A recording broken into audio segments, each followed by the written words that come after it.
Hello again. It is Jeff and Jeff finishing up Hi. our second day of our current New York trip. Today we only saw one show because it's Friday and Fridays usually don't have matinees. Just one show and a couple of other touristy things. The show we saw today was one of, I believe, five shows that was nominated for Best Musical last season. And that was Operation Mincemeat, which is a transfer from London, although it's still playing in London. Yes, that's supposed to Yeah, look and like that's Hitler. supposed to look like Hitler, and there's definitely a reason behind that. Um, but this is a show that came to Broadway from the West End. It is still playing on the West End, even though it was supposed to close back in 2023, and it just keeps extending and extending there, and keeps extending and extending here. And I hope it goes for a while. Um, what if you had to summarize Operation Mincemeat? How would you summarize it? Like, what is the show about?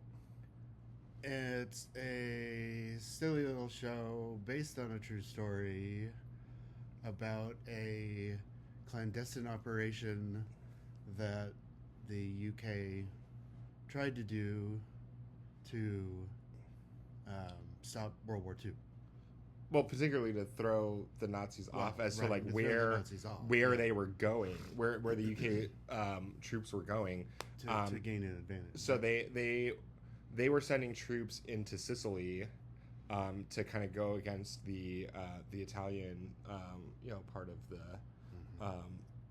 the whatever what I'm blanking on what we call not the Allies but They were the Axis. the powers, Axis right? yeah. UK was sending troops into Sicily. Germany was sending troops into Sicily. So the UK was trying to kind of divert Germany's attention away to prevent mass casualties of their men in Sicily. So the clandestine plan involves them finding a dead body, um, creating a fake military persona for this dead body, putting it in some military uniforms, dropping it in the middle of the ocean, hoping it washes up somewhere with plans on it saying that they are going to Sardinia in Spain rather than Sicily. And this is actually a true story. The British intelligence actually did this, and it actually worked. I don't think I'm giving anything away. I think you kind of go into this show knowing just based off of the tone, like, oh, like somehow this harebrained scheme is going to work, and it does. The show is performed with a cast of only five, all of which play multiple roles, although each one kind of has sort of a main character, a signature role that they are responsible for, and then a few kind of cameo characters and side characters here and there. And I mean, if I had to describe like just the tone of the show in general, it's very much like a spy thriller espionage kind of thing, like a James Bond. And there's a lot of James Bond jokes throughout the show because Ian Fleming, who wrote James Bond, actually was part of British intelligence during World War II and is kind of a cameo character throughout this thing.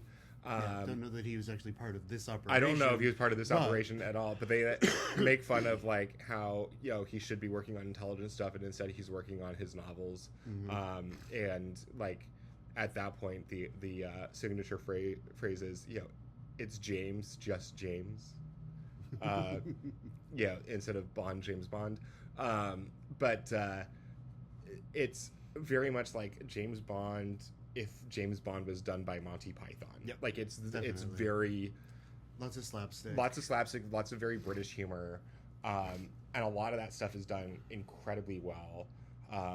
There's one extended bit in the second act involving a briefcase, a bunch of hats, and a bunch of phones and phone lines, and the entire cast is a part of this thing where like all of these props are getting kind of mixed around until they finally get them all kind of where they need to be. But it goes on for like a good 5 minutes, and it's just like silly zaniness that, I mean, honestly doesn't add anything to the plot, but it was just fun to watch. Just like, silly, it's yeah. fun to watch great comedic actors do what they do well.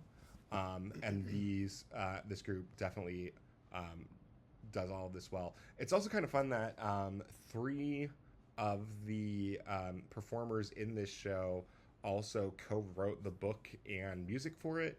The show is attributed to a musical comedy group in the UK called, I believe they're called Split Lip, and this is their first production together.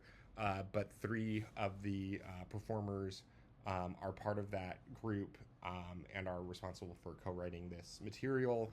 And I think they're clearly writing for themselves in a lot of ways, and it works. We did see a couple of understudies though tonight, and we'll talk about all 5 of the performers. But before we get into the performances themselves, what worked for you in the show and what didn't work for you in the show? Well, the biggest issue we had with the show, both of us, was the sound. Yeah, it wasn't mixed well at certain points. So you heard more orchestra than voice, and other times you heard more voice than orchestra. And quite honestly, I don't know if that was an issue just in terms of where we were seated. Yeah, could have so just been balcony. We got rush seats, and with rush seats, you kind of get whatever they have left. So we were in the rear mezzanine. We weren't like really off to the side or anything either. So like we should have had good sound. I noticed when we first walked in though, I was like, there's not a lot of speakers in this theater. And it was really interesting because I think that last night when we were at Maybe Happy Ending is at the Blasco. This is at the Golden. Both of those are around the same age, around the same size. We were in the back of the mezzanine for this, and this theater, the Golden, only has an orchestra level and a mezzanine. At the Blasco, we were in the balcony, so we were 3 levels up, orchestra, mezzanine, balcony. We were kind of towards the rear of both of those sections, and last night I could hear every word clear as a bell. This show, not so much, and I think a part of it is there's not enough speakers to fill that space. In the mezzanine, there were maybe only 2 speakers, 4 speakers that I saw that were in the mezzanine itself, which is insane considering that's half of your audience is seated up there. So I think it may be, it'd be interesting if you've watched this show and you've seen it from the orchestra. I'm curious to know if sound was an issue down there. I also think part of the reason why sound is so important in this show is those lyrics come at you fast in a lot of the numbers, particularly both of the act openers. Those lyrics are flying, and I'm like, I was lucky if I got 25%, some of it, 50%. It's not rapped, but it kind of has that pace. Right. Yeah, and when it was a slower number or when it was just dialogue, I could hear everything fine. It was those faster numbers where I just feel like I struggled to hear, in part because the volume was so low. And also I feel like this whole score has so much energy to it. It's like I want it to blow the roof off the damn theater, and it doesn't. It's holding back. And I think it's really weird that we're having this issue with a show that opened back, before Tony eligibility cut off. So it had to have opened before April. So it's had several months here. This kind of stuff should be ironed out. And I'm going to sound really snarky and really kind of overly critical here when I say this, but I honestly really don't care. I've seen better sound setups in high schools and community theaters in our area, and it's baffling that you go into a Broadway house and they haven't invested enough time and energy and money into allowing you to hear their show. But in this particular show, we decided to build 5 sets that are used only in the last 5 minutes of the show. I wish the producers would have taken some money out of that because it wasn't necessary and thrown it at something that was going to benefit their entire 2.5-hour show. Sorry, I'm sorry if I'm sounding kind of bitchy there, but it's the truth. Like, it's a musical. Your audience should hear everything that there is to hear. So that was, I think, our biggest gripe. That was really, only issue. I mean, otherwise, this story could be fleshed out. The story could be a little bit tighter. It, I think the show is over long. I don't think it needs to be 2.5 hours. I think it could easily be. I honestly think it could be an hour and a half. It could be an hour and a half, no intermission, if we really wanted to trim it. I think I don't know if it needs to be trimmed quite that much. Right. But I also think this show kind of has a little bit of an identity crisis because, yes, it's a comedy and these people write comedy very well and perform comedy very well. But the moments of this show that work the best are the moments where it shows some vulnerability to these characters. It shows when there's some earnestness in what they're saying, when there's some honesty in what they're saying and what they're doing. Those are the moments that hit the hardest and hit the most in this show. The number that gets the most applause is a number called Dear Bill, which is so well written, probably the best number of any show in the last season in terms of the quality of the writing and what it does in those 5 minutes. It's really the only time where we get any sort of understanding of who any of these characters are as a person and not just as a cog in the wheel of their story. And if you haven't seen that number performed, I think you go on, pause this video, go somewhere else on YouTube, see it performed, because it does a great job at starting in a comedic place and then moving into a very, very beautiful, very honest place about love and loss and what it means to be in love with someone who's off to war. And it's sung by the only character in this show that has had that experience, in World War I and not World War II. It's sung by an older character in front of a couple of the younger ones that don't have that experience yet, and it's a beautiful, beautiful moment. But that's the moment that I think is the most memorable thing in the show, and I wish someone along the line when they were crafting this were like, hey, yes, you're writing a comedy. There need to be moments of levity. There need to be moments where you get your audience laughing and rooting for these characters, but don't be afraid of going to deeper places and not necessarily darker places, but just places that have more emotional resonance. Yeah. Because no one in the show really grows or changes. I think that the purpose that I feel the creators kind of had in the back of their mind was let's get our audience laughing for 2 hours and then send them on their way. Which is fine. Which is fine. Those shows have their purpose too. But I feel like there's more that this show can do and does do. I wish it would do both equally. I wish I was laughing and crying in equal amounts, and I'm not. And I really think it's almost there. It could get there. I don't think the material is completely finished yet. I'm sure a lot of people are going to disagree with me on that, and whatever. But those really are only gripes. Anything about the technical stuff that you really liked or disliked? No, the LED grid lines that they had in the back wall were fun, but for the most part, it was a pretty bare simple show until the last 10 minutes, 5 minutes, really. All of a sudden, everything changes in terms of that set.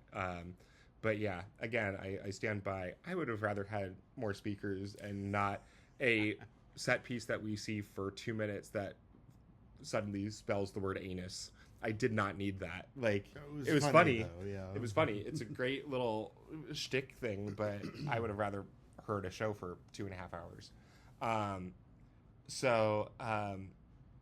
Anything about direction, choreo, music that you want to say? No, in terms of choreo, and it's with such a small cast, there's only so much you can do. Right. And I think the way in which they used them was fine. I will say directorially, like when you're doing a show that's telling this big of a story and you're doing it with only 5 people, costume changes are fast and often done on stage in full view of the audience, and like the slickness and smoothness in which all of those transitions between characters are done is just great. Like there are certain moments where I'm like, where did that top hat come from? where did these things that you now have in your hands come from? Like they really do a great job at kind of playing around with that kind of shtick, and that, you know, that's a hard thing to always do and do well. But this production really does a great job at utilizing the cast that they have in a very clever way, and like getting them to transition smoothly between all the characters that they play. So I guess we should talk about the cast now. And I mean, there's only 5 of them, so we can talk about all 5. So let's start with David Cumming, who plays Charles, who's kind of the one that he's got an interesting character because he really is the brains of the whole operation when he comes up with the plan. But he's also sort of a bumbling idiot and like has no confidence and doesn't like, you know, is very easily kind of overlooked. And there's a whole, you know, gag at the beginning of the show of, you know, he's about to go in and present his plan, and everyone keeps cutting him in line and tricking him to get in front of him, which I think is a great metaphor for this poor guy and what he goes through. But I thought his performance was absolutely charming. He is such a gifted comedian. Great voice, great mannerisms, great physicality. Megalot smile. I mean, you can see those. His smile from all the way back in the mezzanine. What did you think about his performance? I enjoyed it. I think he was the one with the kind of not mohawk, but slicked back, kind of just down the center and shaved sides. Like so, I think that was my only issue, was that his haircut was too modern. Otherwise, that was my only note. Which is not like a him thing. It's more of a you know, costumes, hair, makeup kind of thing. But I really enjoyed his performance. He got an Olivia Award nomination for his performance for the West End production. I'm kind of shocked that he didn't get a nomination for a Tony. Like, that was a Tony nomination worthy performance, in my opinion. I mean, again, it was a packed season. It was a really tough season last year, but yeah, really, really incredible work from him. And then as Jean Leslie, who's one of the women in this story, we have Claire Marie Hall. What did we think of her performance? Was she the shorter or the taller woman? She was the woman that actually got to play a woman. Okay. Oh yeah. I liked her, but I don't think the show gives her enough to do. Yeah, agreed. Like, she doesn't have a great song. She has a decent song in the second act, but she shares it with somebody else. I don't think she has enough to do, and I think that's also the reason why out of all 5 of the original cast members from the West End production, who, by the way, all 5 of them came to New York with the Broadway production. She's the only one of the 5 that did not get a nomination for the Olivier Award for the London production. And I don't think it's because of her and her talents. I think it's because the show doesn't really know what to do with her character and doesn't give her character enough to say or do. She has one line, though, that like stops the show, at least here. I hope it does the same in London. But she has a line to one of the characters where she says something, I'm paraphrasing here, but the basic gist of it is like, that fascists don't have to do as much when the rest of us just blindly follow orders and follow instructions and fall in line. And given our political climate right now, that line stops the show, and it's really because of how impassioned her delivery of it is, of that message is. Like, you really feel that this character believes that and is ballsy enough to, you know, step out of line to do the right thing. I wish they gave her character more moments of that. I wish she had more moments where she's pushing up against these men that she's working with and is like, why are you guys being such idiots? Here's the right thing to do. Like, there's more that can be done with her character, and I wish we got to see more of what she can do, because I am clearly great actress, great singer. She's just kind of underutilized here. And then moving on, so we got to see 2 understudies. Or actually, let's start with the last one that's not an understudy, and that's Zoe Roberts, who plays Johnny Bevan, who's kind of the commanding officer. Not sure exactly what his Johnny's title is supposed to be. What did we think of Zoe's performance? Good. I mean, again, I think I think somewhat underutilized. Yeah, as well. with I get, 5-person show, and all 5 of them having pretty much the same amount to do. No one really stood out. See, I disagree with that. I think there are standouts in this show. I think there's 3 standouts out of the 5, and the 2 that don't stand out as much, it's just because the show doesn't give them enough to do. So the commanding officer, I mean, honestly, all that character really does is just like kind of come into scenes, yell at everyone, and then leave. Zoe also gets a real fun character of another person in British intelligence who is stationed in Spain, and like this character is just sort of a bumbling fool, and gets to do a lot of like silly slapsticky stuff, and Zoe nails that kind of. And honestly, like, I think that character, even though it has less stage time than her main character, that's true, is more memorable and more fun. And like, I want to see that character more. But yeah, I think Zoe's a great performer and did a lot of really fun stuff. It's just, there's not a big song, there's not a big moment, there's not anything that like really showcases what she can do. And then the 2 understudies that we got to see, Jerry Ann Perez as Ewan Montague, who's one of the 2. If I would say, if this show has a lead or leads, it's really Charlie and Ewan are your 2 lead characters. So we got to see her in one of the lead roles, and then Brandon Contreras as Hester Leggett, and several other characters. So let's start with Jerry Ann and her portrayal as Ewan, and some of the other characters that she gets to play. She, I think, literally was just a ham and chewing the scenery. Yeah. For most of it, especially given the last bit of the show. Oh my God, yeah, the last bit of the show gives her so much stupid shit to do, in the best way.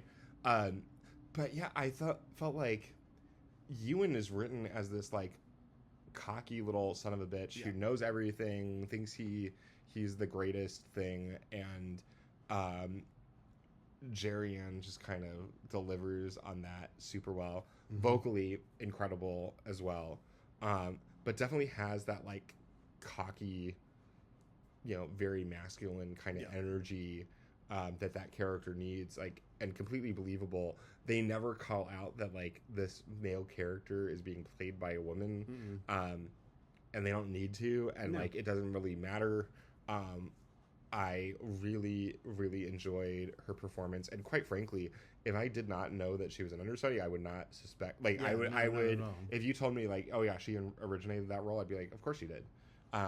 It's that strong, and she seems that confident in the role. I would not be surprised if she, if they continue to run and the original cast leaves. I would not be surprised if she's bumped up or if she goes on the tour. because they did announce that this is going to go on a world tour in, I believe, 2026. They're going to kick that off. Anything else we want to say about Jerry Ann? I mean, other than generally, and I think we've said this the past 2 trips, shout out to understudies and swings. Like, you don't do that. You don't do that job 100% of the time, and you nail it every single time. I should, anytime we've seen an understudy. I should double check, but I'm pretty sure I noticed in the program that there are 2 male identifying or male performing understudies in this show, and 3 female presenting or female performing understudies in the show, and that means that if you are one of the male understudies, you're understudying both of those tracks. If you're one of the female understudies, you're understudying all 3 of those tracks. So that's a lot. That's a lot for these people to take on. And great work. I'm really glad we got to see her. Yep. And then the big treat, and I'm surprised I'm saying this because I was really looking forward to seeing Jack Malone as Hester, considering that Jack, I believe, won the Olivier and the Tony for this role. And the role is so well. This is really the best written role in the show. Has the best song in the show. Yeah. But so I was really looking forward to seeing Jack Malone in this, and we did not. We got to see one of Jack's understudies, but who we've coincidentally seen before. And as soon as I realized who it was, I was like, okay, this is gonna be a good time. So we got to see Brandon Contreras as Hester Leggett this evening. Brandon, we've seen twice before. He was in Titanic both of the times that we saw it. He played... clean. Yes. He played... I'm blanking on the character's name, but Rose's asshole... him. Yeah, asshole fiance, who's constantly on Grindr in Titanic, which is just a great running gag.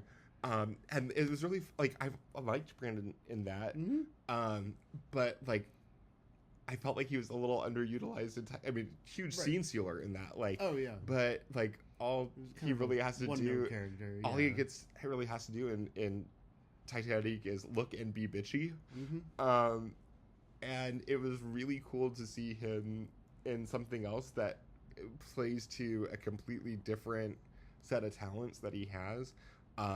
Guy's got a great voice. We knew that from Titanic. Yeah. Oh yeah.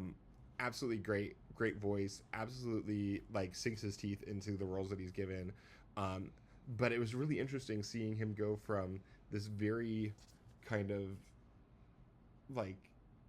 I'm the shit kind of character to this very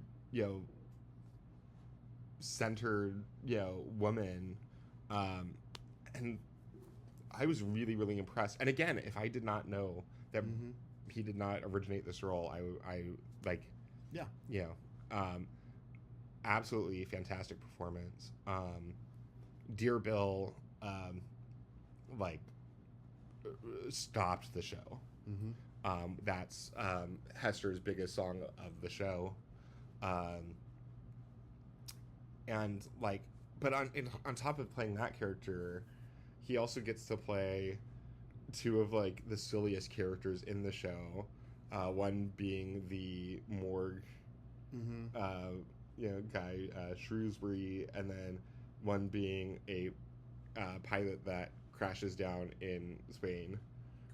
Coincidentally, a different pilot than the one that they're planning. Coincidentally, on the same day and with the same first name as the fake pilot that they're planning this whole thing around. So it was just really, really fun seeing him play 3 very different characters, and switching between them very quickly. I feel like he kind of anchors this show in a way, or at least that character's track does, and the finesse in which Brandon was able to do that was really remarkable. And then to be oh wait, that's the understudy. That's not even the. But regardless of that, also I feel like you look at this character's track, this performer's track, and you're well, no wonder that wins the Tony. No one it's the best material of the show is given to this particular performer. Anything else you want to say about? I don't think so. So overall, would you recommend Operation Mincemeat? I mean, yeah, I would recommend seeing it. I mean, it's fun. Yeah, I would too. It's not a bad time. It's just we had sound issues. And I also think it's really tough. I think I would have enjoyed this more had I seen it before I saw maybe Happy Ending in Viola's Room. Like, those were just so freaking good.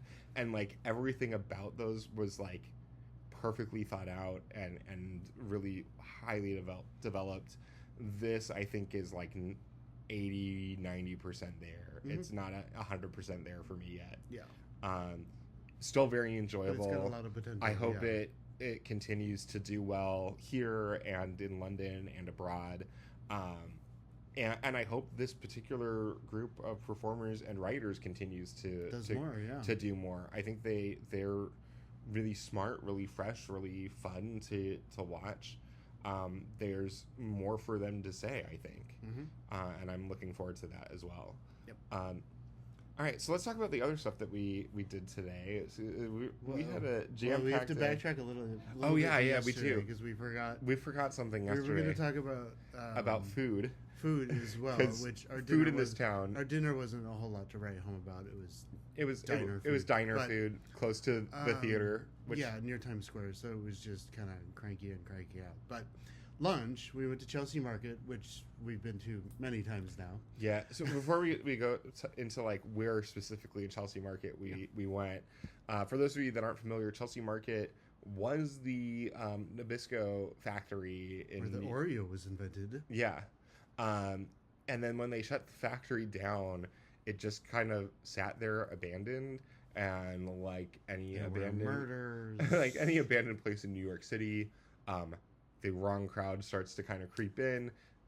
You had unhomed people camping out there. You had prostitutes, pimps, sex workers.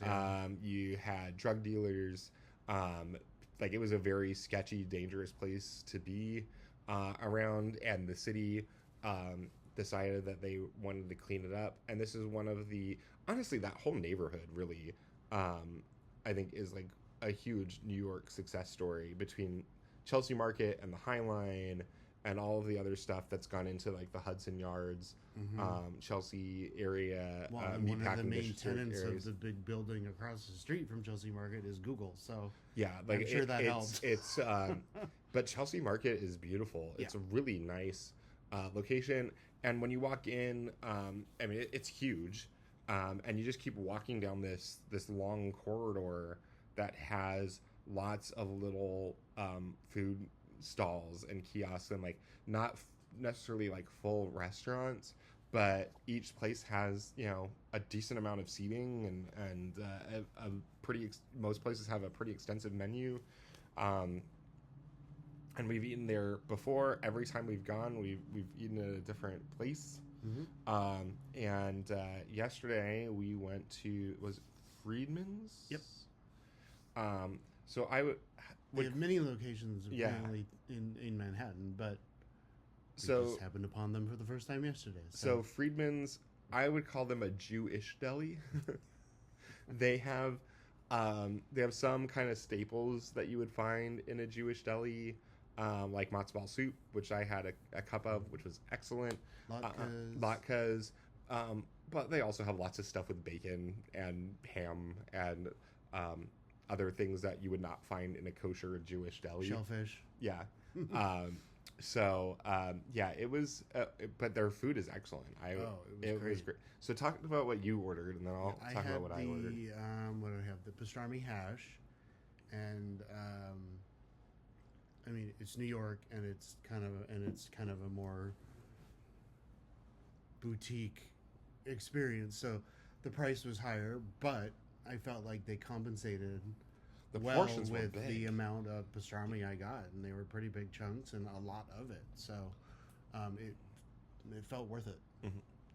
And then aside from my cup of matzo ball soup, I had crab cakes, eggs Benedict, which anyone who knows me knows that I am obsessed with eggs Benedict. And if I ever see crab cakes, eggs Benedict on the menu, I will probably order that. But they do theirs different because most places it's like you get your egg Benedict on a crab cake instead of on an English muffin. Mm-hmm. And yes, my eggs Benedict was on a crab cake, but then underneath the crab cake was a potato latke. And the like salty, extra crispy. Yeah, too. and really good. Extra crispy. Like that was one of the best latkes I think I've ever had in a restaurant. And the like crispiness and crunchiness and saltiness of the latke like really complemented the crab cake and the eggs Benedict that was on top of it. Really, really filling. I didn't even finish all of it. I think I gave you like the last 3 or 4 bites of it. Mm-hmm. But yeah, really, really excellent. I would definitely go back there. Highly recommend if you're in the city and you're anywhere near any of their locations, check them out. They do really good comfort food. Mm-hmm. And quite honestly, I'm like, for what I ordered, I don't think that was that much more expensive than it would be anywhere else. Yeah, no. For crab cakes, egg Benedict, yeah. It was a pretty reasonable price. So that was the one thing that we forgot to mention from yesterday. So then let's talk about today. What did we do today? What did we do today? What did we start with? We started with the walking tour of Brooklyn Heights. So we are kind of obsessed with this company out here called Free Tours by Foot. They have an amazing website. They do walking tours, not just of New York City, but of other major cities all over the world. Every time we've come to the city, we've done at least one of their walking tours per trip. We've done the guided ones and the audio and the self-guided ones. Self-guided audio. So what we really like about them is, first of all, if you do a guided walking tour, their tour guides are volunteers, and everything is pay what you can. So when you book your tickets, the only fee that you're charged is like a booking fee. You're not actually charged for the tour itself. And then at the end of the tour, you tip your tour guide whatever you feel you want to tip them. Mm-hmm. And that's it. So way cheaper than any other walking tour in the city. They were also really good at kind of tailoring things to your interests and the interests of the group. If you're with other people, which you probably will be. I mean, every time we've been in groups of like 10 to 15 mm-hmm. typically. But the tour guides are always super friendly, super knowledgeable. If we can do one that's a guided tour, we will, but those are on certain days at certain times, so sometimes it doesn't work with the other stuff that we're trying to do, which was definitely the case this trip. But for all of their guided tours, they usually have, honestly, it might be all of them. They have an option where if you can't make a time with an actual tour guide, you can do a self-guided version of that tour. And those are completely free if you just want to follow along with a PDF that they allow you to download from their website, or you can pay like $3 or $4 for an audio version of pretty much the same thing, which is a little bit more detailed. And that's usually what we opt for because it is it's not free, but it's incredibly inexpensive. And that's what we did today. So we did a nice little walking tour of Brooklyn Heights. What is so important about Brooklyn Heights? Like why was that? Like, what did we get out of that? I mean, it was the first area really settled, right? In the area by the Dutch. By the Dutch, yeah. So it kind of started the whole population of this area, and yeah, I'm really glad that we did it because I think it gave us a lot more context regarding the history of Brooklyn, because it is the oldest neighborhood in Brooklyn. It's also the oldest historical kind of neighborhood district, like a designated historical district in New York City. And a lot of these homes and buildings in Brooklyn Heights have been there since the 1800s. Unfortunately, a lot of the ones from like the colonial era have been lost, but a lot of the ones from the 1800s and onwards are still there. We also, part of the tour was the Brooklyn Heights Promenade, which I didn't even know existed. and is a really cool part of the city. You want to talk about what that is? Yeah, it just kind of runs along not directly along the shoreline, because there was a freeway and then piers and such, but it's elevated, and you just get a good view of an incredible view up there. The river, it's East River and the Hudson River that come together, right? I believe that's correct. Yeah. You had a great view of the Statue of Liberty from there. Governor's Island and the Statue of Liberty and the tip of Manhattan Financial District area. And Brooklyn Bridge and all that Bridge. stuff. So I really enjoyed that walking tour. I'm really glad that we did it. And you forget that, like, Brooklyn is massive. Brooklyn was its own city for a very long time, and one of the things that they told us in this audio tour was that in the colonial era and like early, probably like through the Civil War, Brooklyn was the third largest city in the United States, behind New York and Philadelphia. So really, really interesting. I'm really glad that we did that. And then the next big thing that we did was then we went down to Coney Island. Yes. Yeah. And we rode the Coney Island. We just did one thing. Before that, we should talk about where we went for lunch. So for lunch, yeah, we revisited a place that we went last time, which is literally right next to the Brooklyn Bridge, and it's again what was the name of it? It was Juliana's. Juliana's. Again, just when we found it last time, I often just search Google Maps for what's near wherever we want to be or wherever we're going or whatever, and try and find top rated and, within our price point and stuff like that. And we really enjoyed our meal last time we went there. So when I knew we were in Brooklyn Heights today, and he had mentioned that the end of the tour ends kind of close-ish to the Brooklyn Bridge. The Brooklyn Bridge. I was like, oh, well, how far away is that pizza place we went last time? Because that was good. And it was literally a couple blocks. Yeah. So we went back there, and again, we think we ordered the exact same pizza as last time. And it was still just as good. We are not 100% about that, but both of us, the second it got delivered to the table, right? That looks familiar. Yeah. So, but Juliana's is one of the oldest pizza places in Brooklyn, and I need to look back and research this again, but I'm pretty sure that they have like a rivalry with another pizza place that is almost as old or a little bit older than theirs, on like the same block. To it? Yeah, in a larger building. But this place, like, it's small.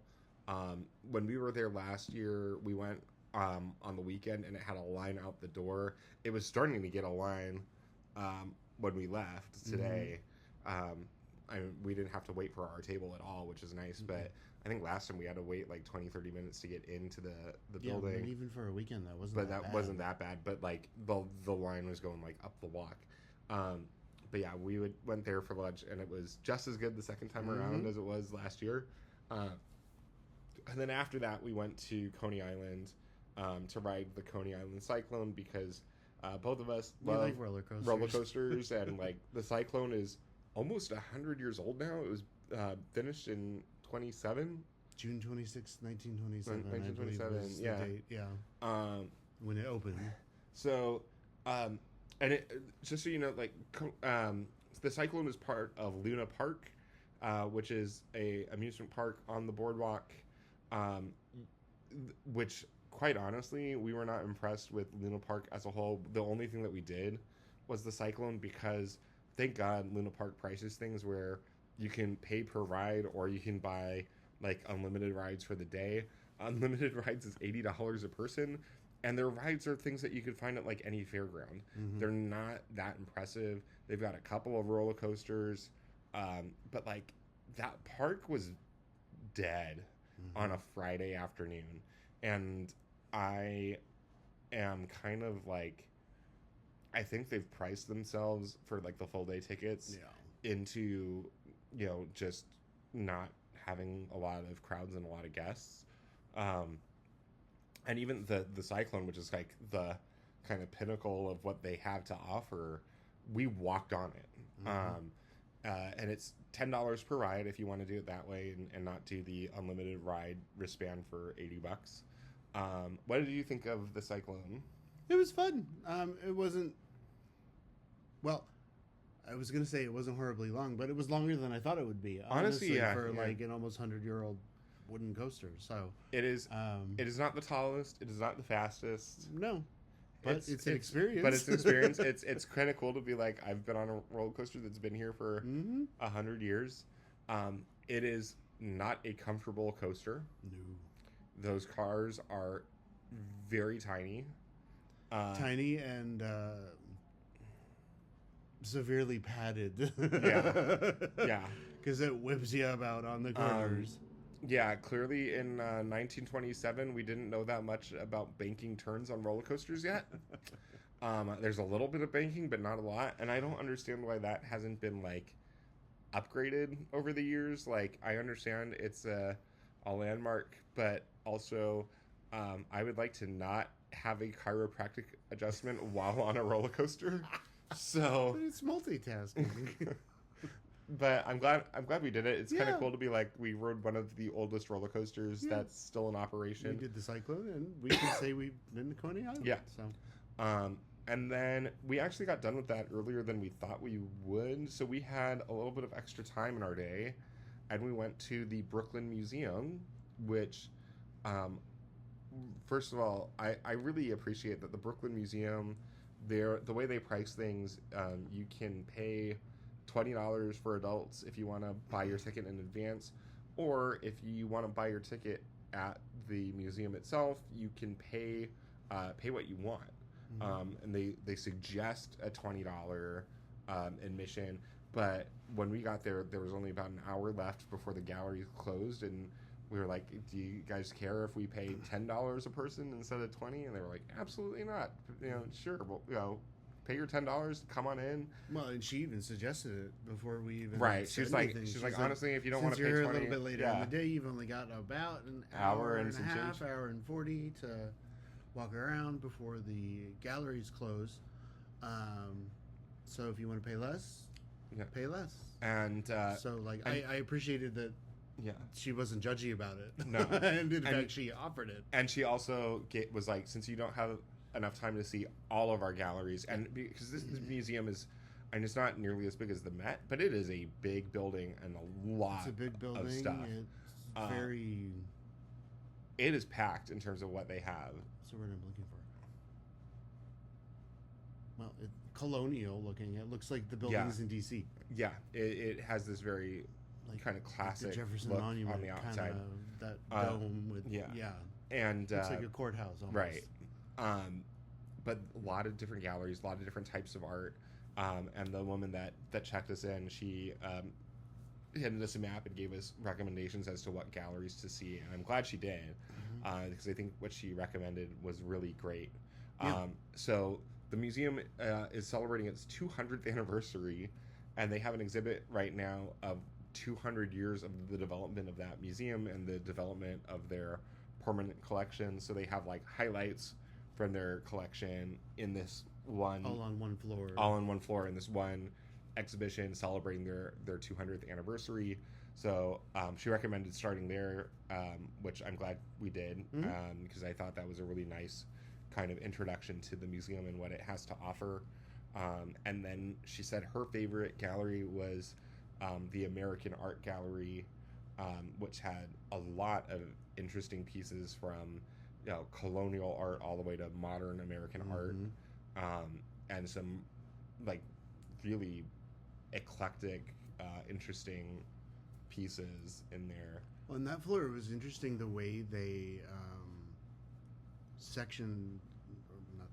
grouped things, where they had one that was like I think they called them frameworks. This area is water. There was a room that was flowers, and so that was interesting. I liked that. Yeah, I liked that as well. But the best thing that we came across in this museum, and I wish more art museums would do this because it was so freaking cool. It really was.